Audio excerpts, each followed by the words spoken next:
President Ruto took over power, I've never been to State House. I don't intend to. I have never had a one-on-one meeting with him, so the only forum I can use is this one, to tell him what I think he needs to do. The President, I want to tell you, the people you have hired, economic advisors you have hired at State House, and the people you have put at the Treasury are not advisors, but they are economic saboteurs. Please look for economic advisors to help you govern this country for the remaining period of 3 years. I say so because, Mr. Speaker, this idea and perception that is coming across, and I hear it a lot even with my colleagues across the aisle, that for you to grow this economy, for you to narrow the budget deficit, you need to tax Kenyans more. That is, nothing can be further from the truth. Mr. President, ask your team to compare and give you the data.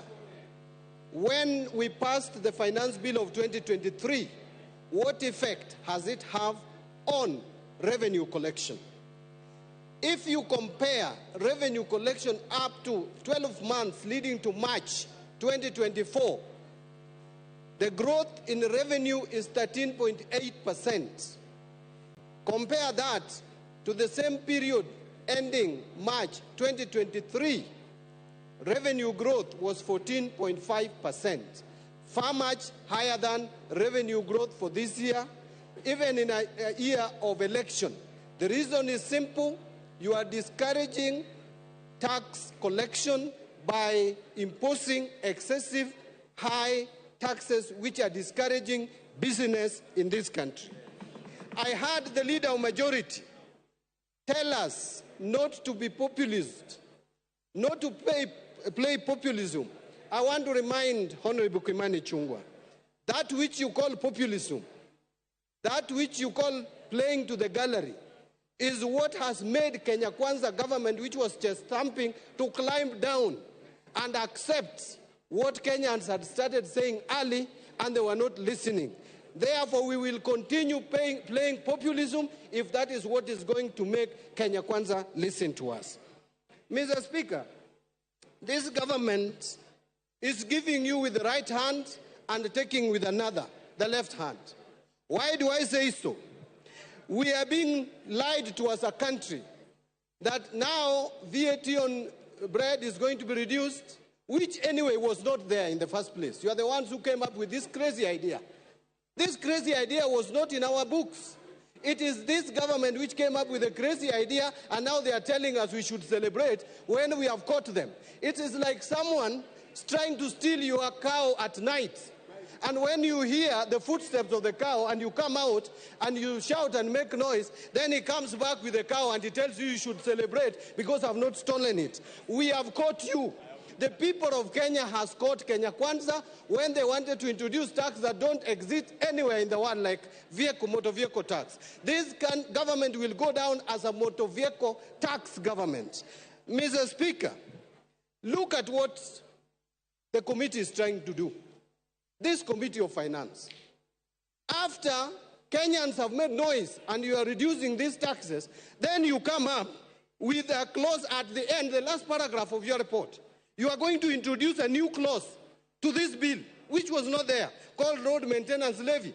And you are telling us clearly that you have not been able to collect enough levy in this year than previous year because the prices of fuel was high, and you are proposing to increase it here by 7 shillings, but I'm told, I have information, that you are going to move it to 9 shillings when we come to the Committee of the Whole House. We must reject these attempts to increase the price of petroleum product, because that will increase even the price of electricity and therefore will increase the cost of production. Order, Mbadi. Yes, Chairman.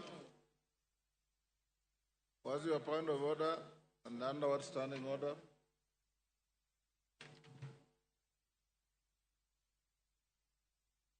Give him the mic. Honorable Speaker, I raise under standing order number 91. Is it in order for my very learned colleague and senior in the profession to mislead He's not learned, house? he's educated. Okay. My senior accountant. You should defend the profession. Is it in order, Honorable Speaker, for CPA Mbadi, an experienced accountant and a very experienced lawmaker, to say and to inform this House that the report on the Finance and National Planning is amending the road maintenance levy to increase fuel prices? He should know better that an increase in the fuel prices is contained under regulations on the Kenya Roads Board Act. And therefore, introduction of increase of fuel cannot be done on a finance bill. It is just a matter of simple logic that such an experienced legislator should know, Honorable Speaker. Yes, Mbadi, finish up. Mbadi, finish up. Give Mbadi the mic. The mic.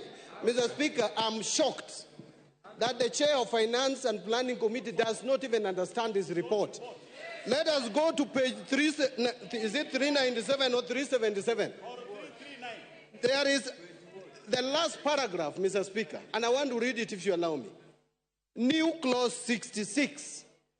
New clause 66, road maintenance levy.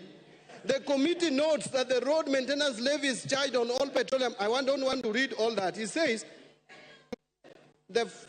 additionally, the committee to help raise sufficient funds to maintain and repair roads across the country, the committee recommends an increase of the levy pursuant to Section 3 of the Road Maintenance Levy Fund Act from 18 shillings to 25 shillings per litre on all petroleum products.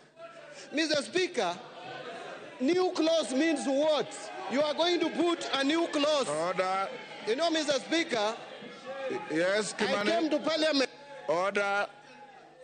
Nothing personal, Mbadi. Honorable You are Speaker, a senior.